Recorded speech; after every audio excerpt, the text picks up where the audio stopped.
Mughal empire 300 साल से भी ज्यादा इस एम्पायर ने इंडियन सबकॉन्टिनेंट पर राज किया। नॉर्थ में हिमालय से लेकर साउथ में डेक्कन प्लेटो तक फैला हुआ था। ये कोई ऐसा वैसा एम्पायर नहीं था। ये वो दौर था जिसने इंडिया की हिस्ट्री को बहुत गहराई से बदला। इसका असर आज भी कई तरीकों से महसूस होता है। हमें ये आर्ट में, बिल्डिंग्स में और हमारे कल्चर में दिखता है। मुगलों ने ऐसी छाप छोड़ी जिसे वक्त भी मिटा नहीं पाया। उनकी कहानी एम्बिशन, शान और आखिर में पतन की एक दिलचस्प यात्रा है। मुगल दौर जो 1526 में शुरू हुआ, वर्ल्ड हिस्ट्री का एक शानदार चैप्टर था। बादशाह आर्ट्स और आर्किटेक्चर को बढ़ावा देने के लिए मशहूर थे। उन्होंने पर्शियन, मंगोल और इंडियन ट्रेडिशंस का एक अनोखा मिक्सचर बनाया। इस फ्यूजन से म्यूजिक, पेंटिंग और लिटरेचर के नए रूप सामने आए। मुगलों की लेगेसी सिर्फ हिस्ट्री की किताबों या म्यूजियम की चीजों तक ही सीमित नहीं है। मॉडर्न इंडिया, पाकिस्तान और बांग्लादेश के मिले जुले ताने बाने को समझने के लिए मुगल एम्पायर को समझना बहुत जरूरी है। मुगल एम्पायर की कहानी शुरू होती है जाहिर उद्दीन मुहम्मद बाबर से। वो तिमूर और जेंगिस खान के वंशज थे। बाबर बड़े एम्बिशियस और हिम्मतवेल इंसान थे। शुरू में उन्होंने सेंट्रल एशिया में अपने लिए एक सल्तनत बनाने की कोशिश की, लेकिन वहां उन्हें कई नाकामियां मिली। बिना हिम्मत हारे बाबर ने इंडिया की विशाल और अमीर धरती की तरफ देखा।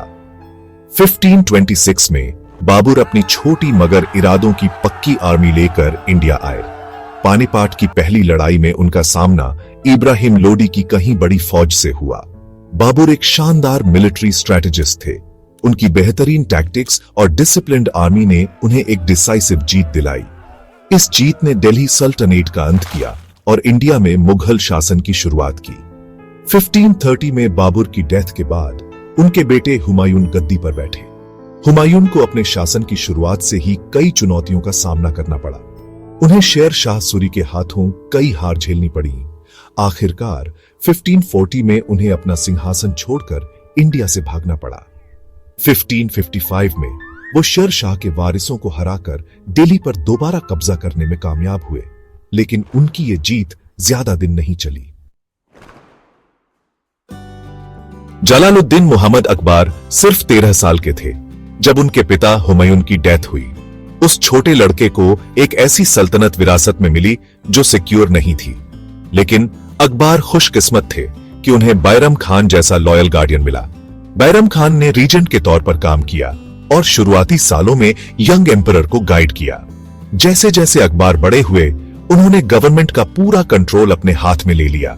उनके पास इंडिया के लिए एक बड़ा विजन था, एक ऐसा एम्पायर जो ताकत, एकता और सहनशीलता पर बना हो।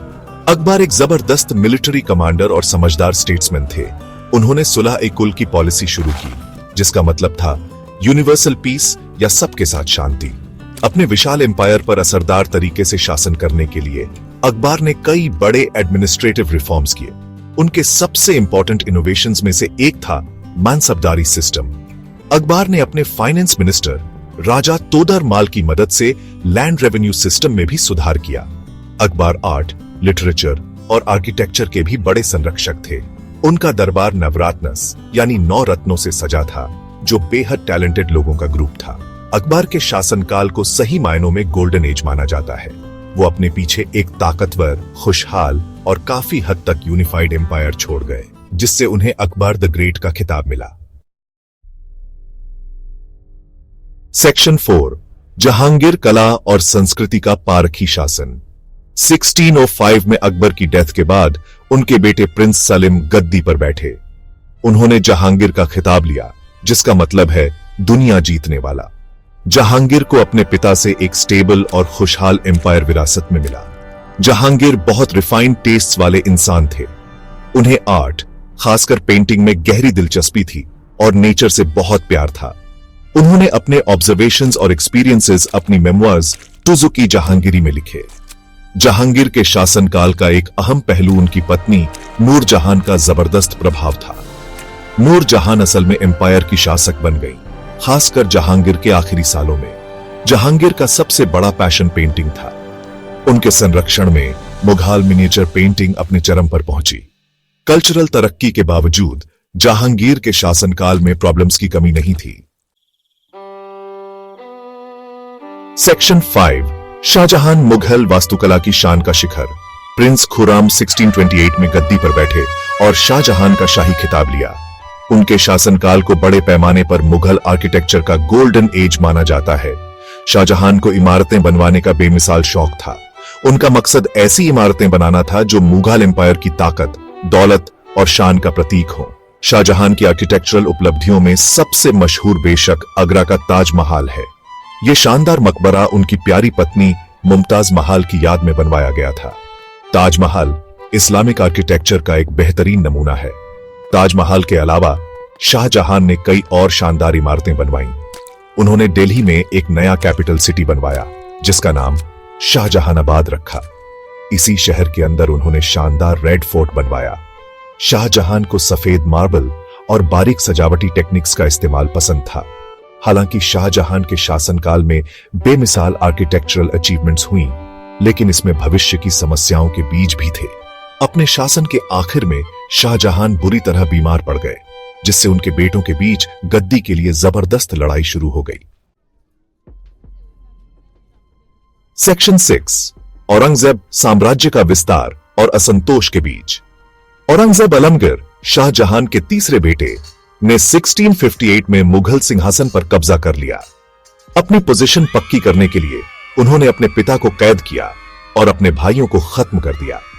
औरंगजेब एक कट्टर और ऑर्थोडॉक्स सुन्नी मुस्लिम थे, जो अपनी सादा लाइफस्टाइल और मिलिट्री ताकत के लिए जाने जाते थे। उनके खास गोल्स थे मुगल इलाकों को बढ़ाना और अपने एम्पायर पर इस्लामिक कानून के हिसाब से राज करना। औरंगजेब के लंबे शासनकाल में मुगल एम्पायर अपने सबसे बड़े टेरिटोरियल एक्सटेंट तक पहुंचा। उनका मकसद बीजापुर और गोलकोंडा की शिया सल्तनतों को जीतना था। उन्होंने मराठास की बढ़ती ताकत के खिलाफ भी लगातार लड़ाइयां लड़ी। औरंगजेब की रिलीजियस पॉलिसीज उनके परदादा अकबर के सहनशील रवैये से काफी अलग थीं।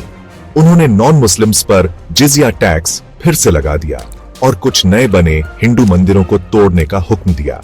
इन पॉलिसीज ने कई नॉन मुस्लिम कम्युनिटीज, खासकर राजपूत्स को नाराज कर दिया। औरंगजेब के लगातार मिलिट्री अभियानों के भारी खर्च ने मुगल इकोनॉमी पर जबरदस्त दबाव डाला। हालांकि औरंगजेब एक काबिल एडमिनिस्ट्रेटर थे, लेकिन उनकी पॉलिसीज ने अनजाने में एम्पायर के पतन के बीज बो दिए। 1707 में उनकी डेथ तक मुगल एम्पायर अंदरूनी झगड़ों और इकोनॉमिक प्रॉब्लम से घिर चुका था। सेक्शन 7, आखिरी दौर, पतन, अंत और स्थायी विरासत। 1707 में औरंगजेब की डेथ के बाद मुगल एम्पायर तेजी से पतन की ओर बढ़ने लगा। उनके जानशीन, जिन्हें अक्सर लेटर मुगल्स कहा जाता है, आमतौर पर कमजोर और नाकाम शासक थे। सेंट्रल अथॉरिटी कमजोर हो गई और सूबों के गवर्नर्स अपनी आजादी जताने लगे।